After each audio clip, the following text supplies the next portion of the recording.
是依赖着你，你是我的方向感。我可以确定你会带。 Bon, ben c'est ici que ça commence. Je suis en train de me demander si je devrais pas m'engager une styliste pour avoir un meilleur look dans mes vidéos. J'ai besoin de nouveaux linges, j'ai besoin d'une nouvelle coupe de cheveux, d'un rasage approprié. Mais bon, ça peut attendre encore un peu. Et là, je commence ma journée à Hong Kong et je suis très excité. Ce qui s'est passé ici dans le passé, c'est tellement fascinant, c'est tellement intéressant.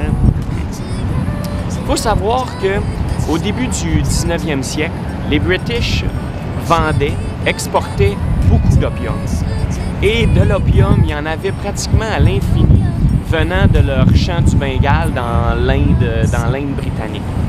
Donc, ils rentraient ça en Chine en échange du thé chinois, des porcelaines et de la soie qui était très, très populaire.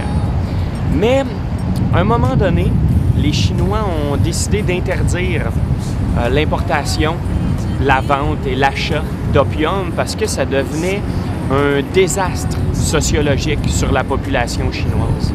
Et c'est ce que les British avaient besoin, un prétexte pour une action militaire contre les Chinois. Et en 1841, le Union Jack, le drapeau du Royaume-Uni, flottait sur Hong Kong et l'île de Hong Kong était cédée aux Anglais. Donc c'est là qu'il y a beaucoup plus d'Anglais qui ont commencé à venir s'installer ici. Puis en 1860, à la fin de la Deuxième Guerre d'opium, c'est le territoire qu'on voit juste en arrière, c'est le quartier de Kowloon qui était cédé aux British. Puis bon, après certaines années, ça s'est étendu un petit peu.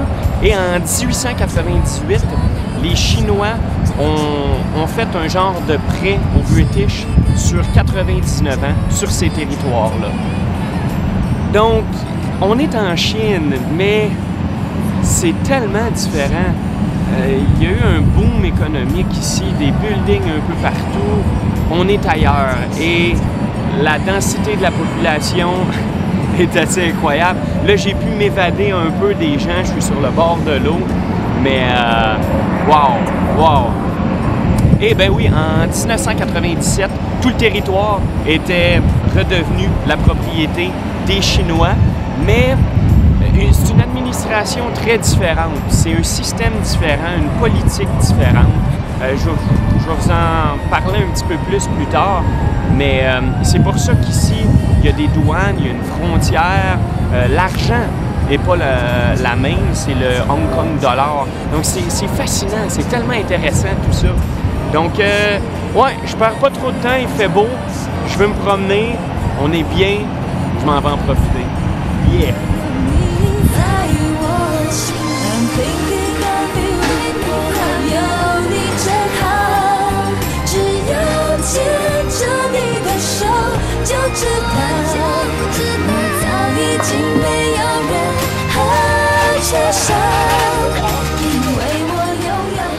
Je me promène dans le marché des aliments séchés et je peux vous dire qu'il y en a qui ont travaillé ici pendant, en fait, beaucoup trop longtemps parce que eux aussi, ils ont de l'air pas bébé.